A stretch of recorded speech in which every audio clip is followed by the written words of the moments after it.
बात है। सुंदरवन जंगल जो बहुत ही सुंदर और विशाल जंगल था, वहाँ एक पेड़ पर एक नन्ही सी मेहनती चिड़िया पीहू रहती थी। उसी पेड़ के सामने वाले एक और पेड़ पर एक मोंटी कौवा भी रहता था। वह कौवा बहुत ही आलसी और कामचोर था। वह पूरा दिन बस सोता रहता था और जब उसे भूख लगती तो यहाँ वहाँ जाकर दूसरों से मांगकर खाना खा लेता था। वहीं दूसरी तरफ पीहू चिड़िया बहुत ही मेहनती थी। उसके अंडों में से बच्चे निकलने वाले थे, इसलिए वह अपने बच्चों के लिए दाना जमा करती रहती थी। अरे मेरा घोंसला तो बहुत ही कच्चा है, बारिश भी अब बहुत करीब है। अगर बारिश आने से पहले मैंने अपना घोंसला पक्का नहीं किया तो मेरे अंडे खराब हो जाएंगे। इसके बाद वह चिड़िया दिन रात मेहनत करने लगी। वह दूर दूर से तिनके लाती, मिट्टी लाती और अपने छोटे से घोंसले को मजबूत बनाती। आखिर एक महीने की कड़ी मेहनत के बाद उस चिड़िया ने अपना एक मजबूत सा और पक्का घर तैयार कर लिया। अब उसे बरसात की कोई चिंता नहीं थी। अब मैंने पक्का घर तैयार कर लिया है, अब मेरे बच्चे बारिश में नहीं भीगेंगे। लेकिन दूसरी तरफ वह कामचोर मोंटी कौवा अब भी पूरे दिन आराम करता रहता था। एक दिन पीहू चिड़िया उसके पास गई।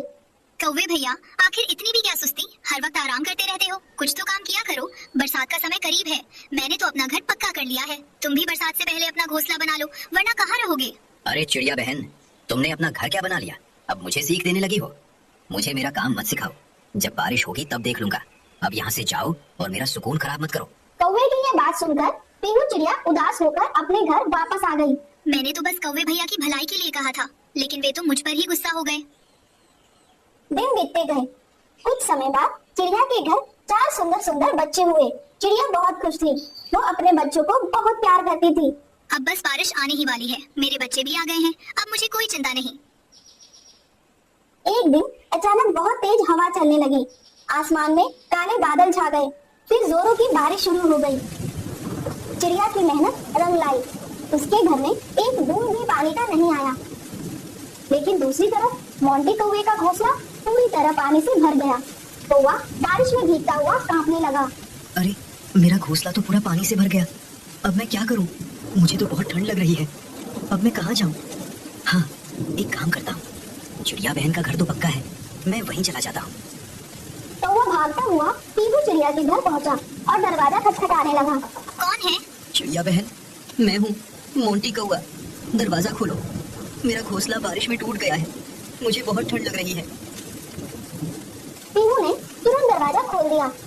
आओ कौवे भैया, जब तक बारिश नहीं रुकती आप मेरे घर में ही रह सकते हो। बारिश रुक जाएगी तब हम दोनों मिलकर आपका नया घोंसला बना लेंगे। कौवा चिड़िया का सुंदर और मजबूत घर देखकर हैरान रह गया। कौवा मन ही मन सोचता है, वाह, चिड़िया बहन का घर तो कितना अच्छा है और ये खुद भी कितनी अच्छी है। कुछ दिनों बाद बारिश रुक गई। मौसम बहुत सुहावना हो गया। चारों तरफ पक्षियों की चहचहाहट सुनाई देने लगी। तब चिड़िया कौवे के पास गई और बोली, भैया बुरा मत मानना, लेकिन अब बारिश रुक गई है, अब हम दोनों मिलकर आपका घोंसला दोबारा बना सकते हैं। लेकिन कौवा बहुत ही कामचोर और आलसी था। उसे अब चिड़िया के आरामदायक घर की आदत पड़ चुकी थी।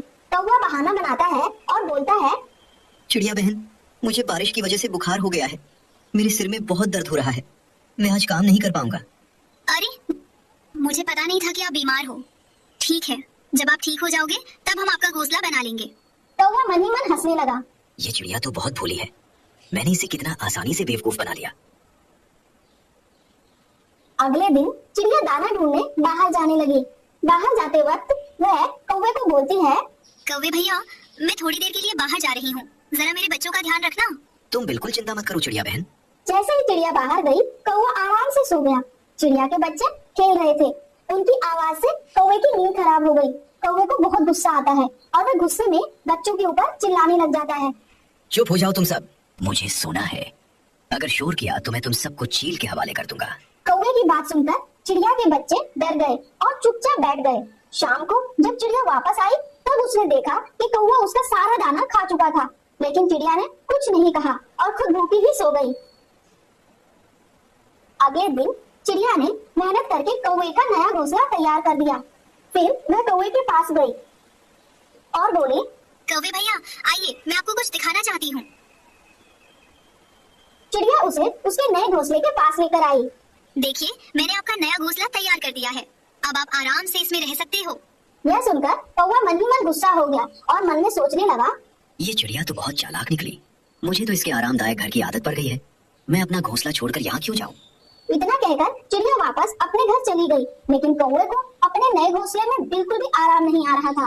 कुछ देर बाद वह फिर चिड़िया के घर पहुंच गया और चिड़िया को झूठी कहानी सुनाने लगा। चिड़िया बहन, मेरे घोंसले में सांप आ गया है, इसलिए मैं डरकर वापस तुम्हारे घर आ गया हूँ। चिड़िया समझ गई कि कौवा झूठ बोल रहा है। उसे बिना मेहनत किए खाने और आराम करने की आदत पड़ चुकी थी। अब चिड़िया ने उसे सबक सिखाने का फैसला किया। अगले दिन जब कौवा फिर बहाना बनाकर चिड़िया के घर आया, तब चिड़िया बोलती है, कौवे भैया, मेरे बच्चे बहुत बीमार हैं, वे अभी सो रहे हैं, घर में जगह भी नहीं है, आप कहीं और चले जाइए, आपकी आवाज से मेरे बच्चे परेशान हो जाएंगे। चिड़िया की यह बात सुनकर कौवा उदास होकर वापस अपने घोंसले में चला जाता है। इस चिड़िया को क्या हो गया? इसने मुझे अपने घर में रहने से मना क्यों कर दिया? मुझे बहुत भूख भी लग रही है, अब मैं कहाँ से खाना लाऊं? कौवा बहुत भूखा था, लेकिन उसे दाना ढूंढने में बहुत परेशानी हो रही थी। अगले दिन वह फिर चिड़िया के घर आया, लेकिन चिड़िया हर बार कोई ना कोई बहाना बनाकर उसे वापस भेज देती। अब कौवा पूरी तरह परेशान हो चुका था, भूख से उसकी हालत खराब हो गई थी। आखिरकार उसने खुद मेहनत करके दाना ढूंढना शुरू किया। धीरे धीरे वह अपना पेट भरने लगा। चिड़िया यह देखकर बहुत खुश हुई। अब कौवे ने भी मेहनत करना सीख लिया था। उसने मेहनत करके चिड़िया की तरह अपना एक मजबूत घर बना लिया। अब वह अपनी जिंदगी आराम और खुशी से बिताने लगा। इस कहानी से हमें यह सीख मिलती है कि हमें मेहनत करके अपनी जिंदगी बितानी चाहिए, ना कि दूसरों के सहारे रहना चाहिए, क्योंकि मेहनत में ही असली ताकत और इज्जत होती है।